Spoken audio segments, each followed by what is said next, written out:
it is not a coincidence that vast majority of black men in pop culture are really attractive. I'm trying so hard to give white men a chance, but people like that are just making it too difficult. I don't think a black queer man can be seen as a twink.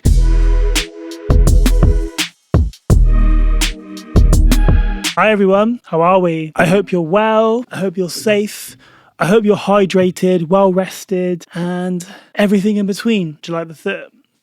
It's a statement. For those of you who do not know me, my name is Jord.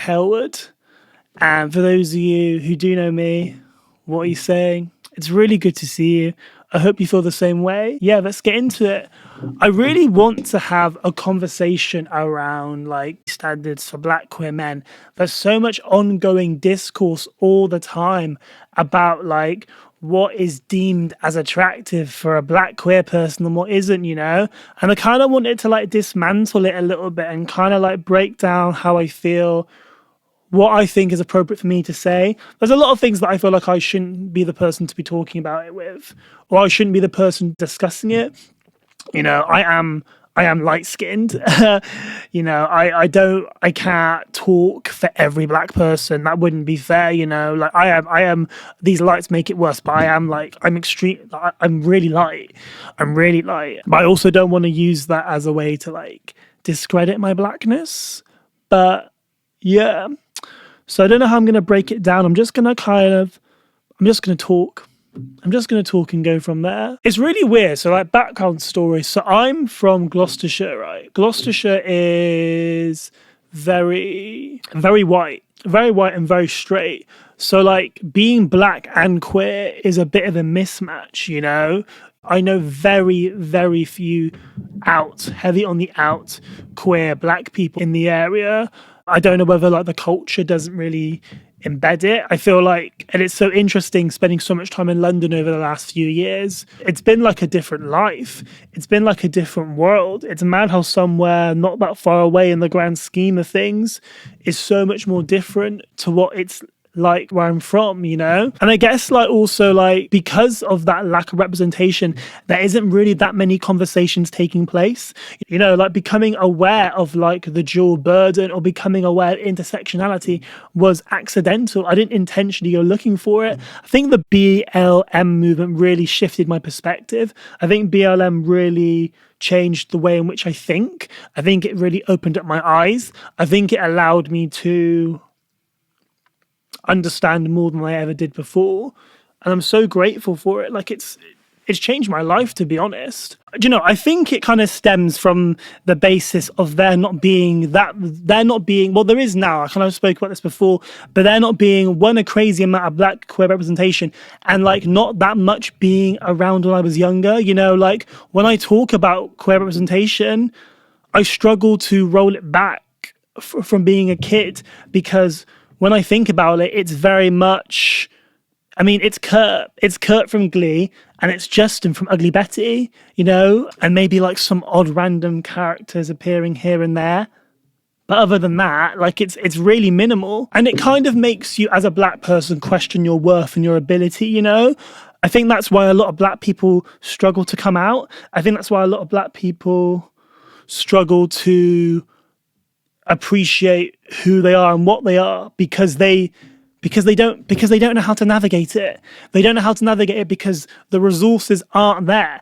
We specifically have stuff in place to facilitate people who are queer and black, because there really isn't much at all. You know, it shouldn't be a thing. It should just be a thing where like we can all thrive as people, queer people, black people, whatnot. But there's always like there's always a fine line, you know, straight black people don't always necessarily rate us, and gay white people don't necessarily rate us. So we're just kind of there like, oh, what now?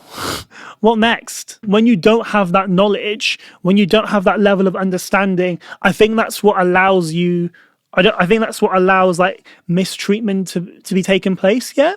Like, I think like, obviously like as a child, like I got like really picked on for being flamboyant and for being gay and whatnot, even though I wasn't out until I was 18 years old. It's weird because like I'm not someone who was like in denial. In my head it was just very much like I am not coming out until I'm no longer in a school setting. Like I won't do it because gossip is horrific and cruel, and I've seen it happen to people, and it's not cute. You know, I wasn't willing to let that happen to myself, and I think the reason why I am somewhat mentally sane for the most part is because I wasn't in denial or anything like that. I was just like, I just need to power through until education is done. Uni is a very different vibe, and thankfully it was great with that regard for the most part, so I can't complain. But it was just very much like, okay, I need to power through until I finish school, and then I can do what I want. And I think I probably lasted about 3 months. So yeah, pretty swell. But I do always wonder, would this same treatment be given to me if I was white? Would the idea of being gay be so heavily associated if I was a white boy? You know, I feel like white straight men are given the grace and the allowance to be a bit more flamboyant and to be a bit in touch with their feminine side without there being a repercussion. You know, black straight men are still deemed to be this like fixated version, this outdated depiction which like has no substance. You know, like I think it hurts a lot when it's from our own community. You know, blackness isn't just one thing. Like, it's not just one perspective. It's wide. It's across the board. And I think a lot of people, unfortunately, are open-minded enough to appreciate and acknowledge that, like, being a black person isn't linear. You know, being a black queer person isn't linear, or being a black person in general. And I feel really sorry for people who, like, are expressive or dare to be different, and they're ridiculed for that.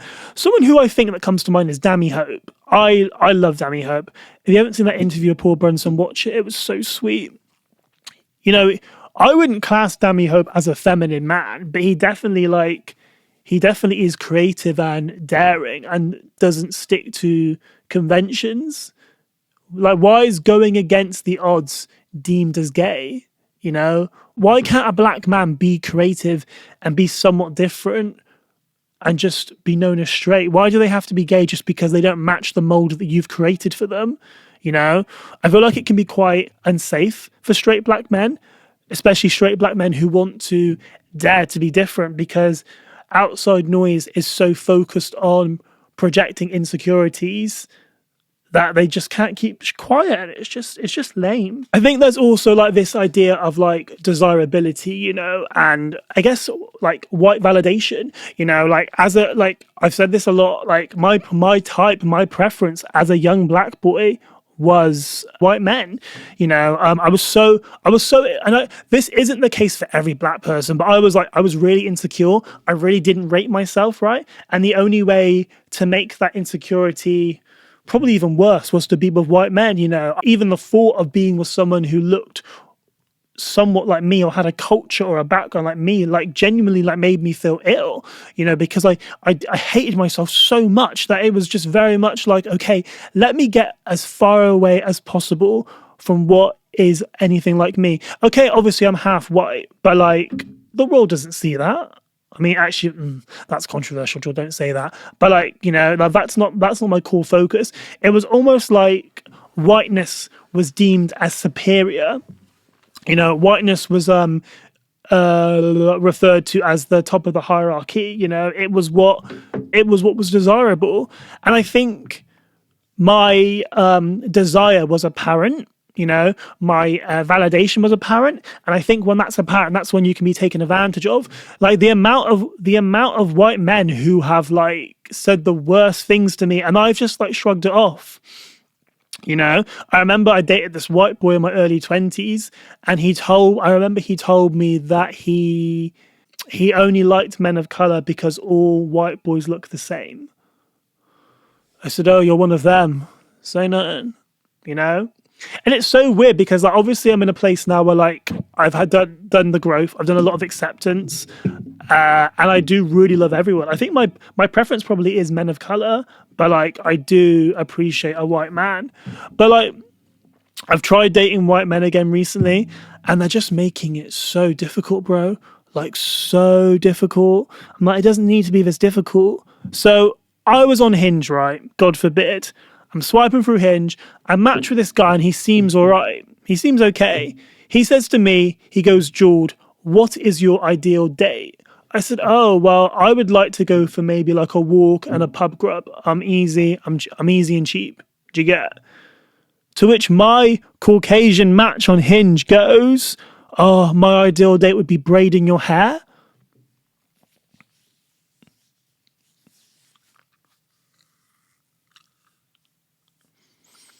I'm trying so hard to give white men a chance, but people like that are just making it too difficult. What do you mean? What do you mean your ideal date is braiding my hair? Weirdo, bruv.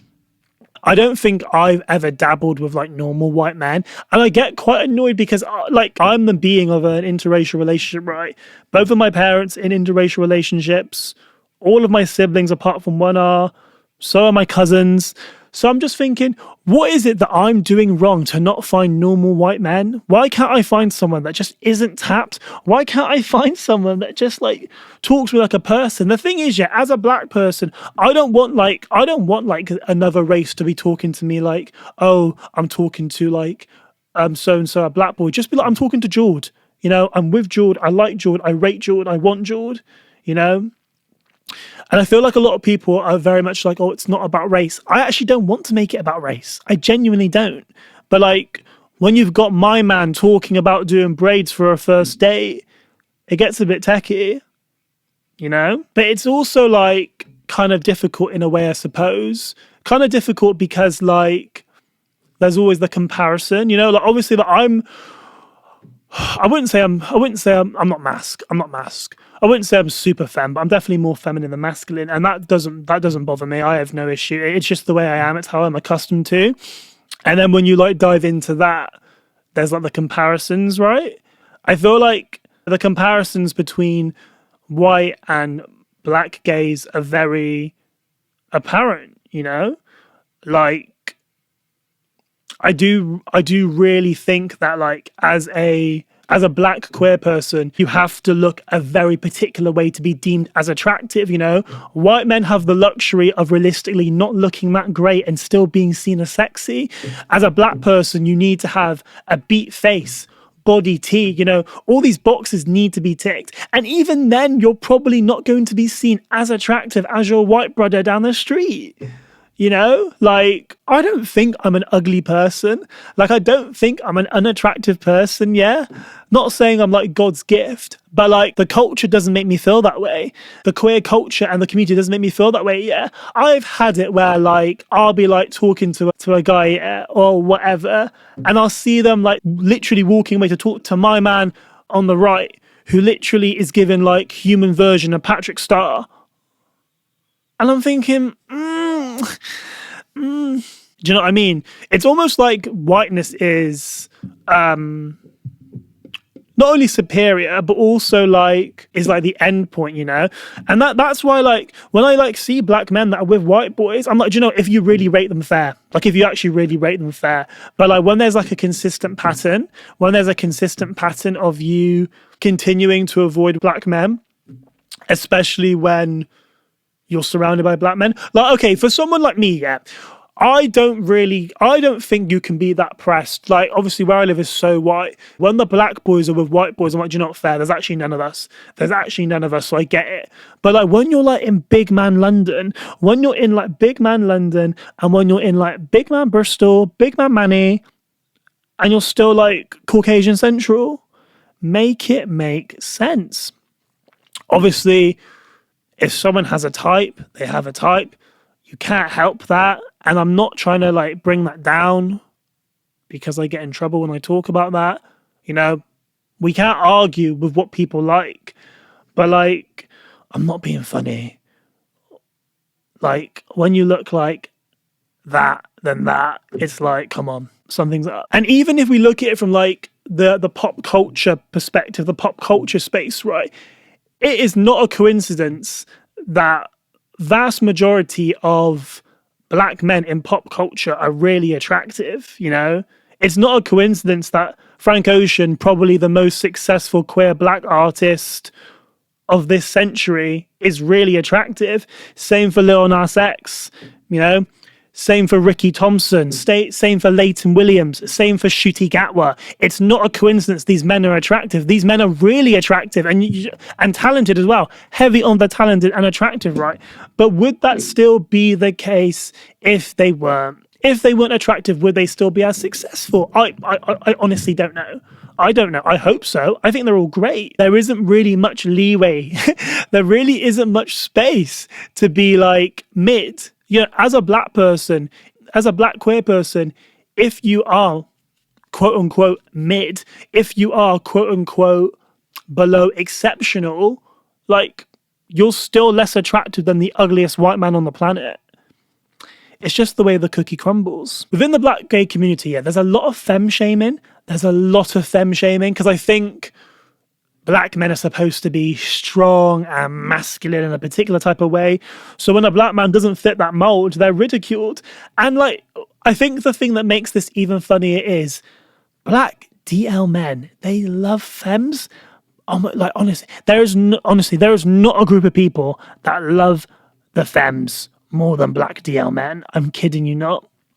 So for our community to be so pressed about femme queer black people, but secretly for most of you, man, those are the people that you're like belling at 3 a.m. in the morning. It's giving hypocrite. It's giving hypocrite, babe. I'm also like becoming quite concerned about how like DL culture and desire is quite prominent within the community. I didn't realize that like the DL term actually originated from African Americans. I didn't know that till recently. I have a friend, a really popular YouTuber, Daiquel Dante, who talks about it. And it's really interesting when you actually like deep it. And I think this DL culture, the DL culture within the black community is rooted within tradition, you know, tradition, religion, and hypermasculinity. You know, like I think there's so much outside noise that prevents a lot of black men from coming out. You know, our culture doesn't embrace it, especially our elders. I think there's this idea of being like seen as lesser of a man.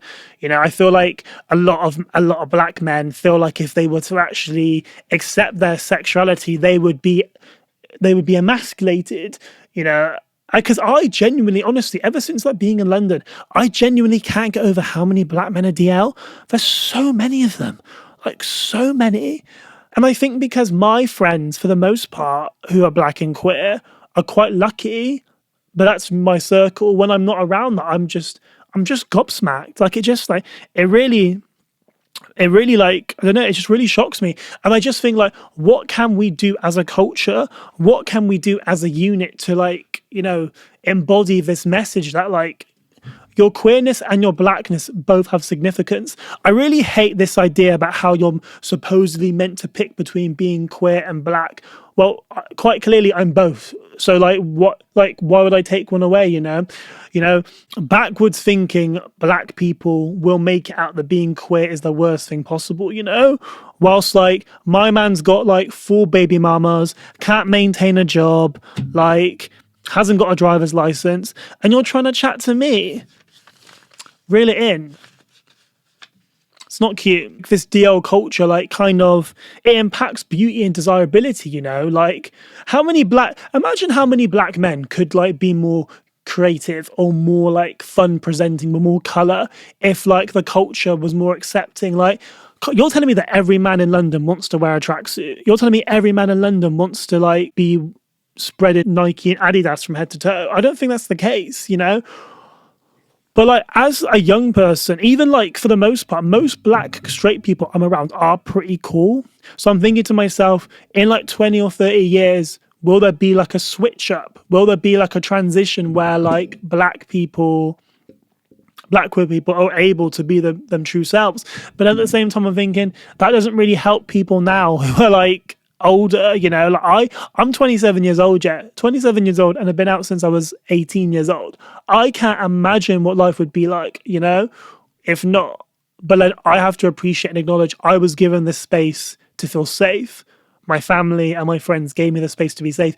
That opportunity doesn't arise for every black queer person. I'm also really intrigued by the debate about like whether or not like can black men be twinks, right? I don't think a black queer man can be seen as a twink. Like, the twink architect is rooted in like whiteness and boyishness, thinness, cultural aesthetics, which are not associated with black men from young, before we even get a chance to think twice about what we like and what we don't. Like, as black people, as black children, we're adultified, you know, without even having a chance to even figure out what we like and what we don't. We very rarely get like casted and viewed as like cute and soft and boyish, whereas like that's given to white men. Like, you know, they have that allowance. I think a contributing factor towards it is the racialization in like queer spaces. And obviously, like, this isn't me saying that like a black queer person doesn't embody like being a twink. You know, as a black man, you can like embrace like softness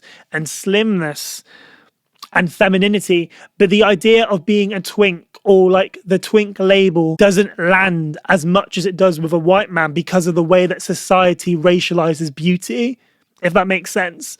Like, I remember even once, right, I was with a guy and I'm quite a slim boy, and I remember the guy saying to me, this is so cringy.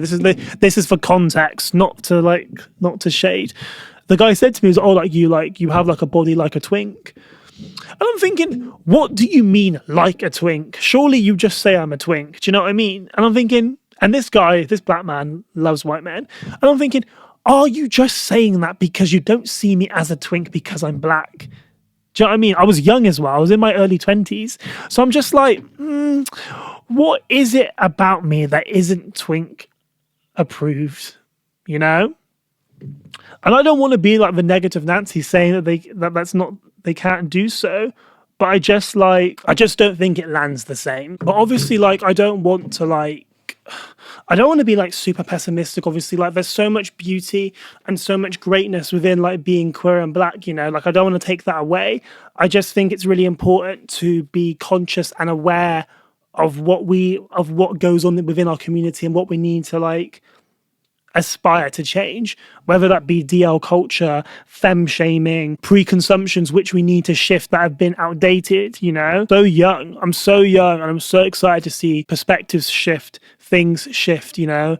And I don't know, I feel like this was just kind of like my overview on like what I think, what I feel, but I'm open to interpretation. So yeah, guys, my name is Jord Helwood. This is the Winning Side podcast. And thanks for joining me. I'll see you soon.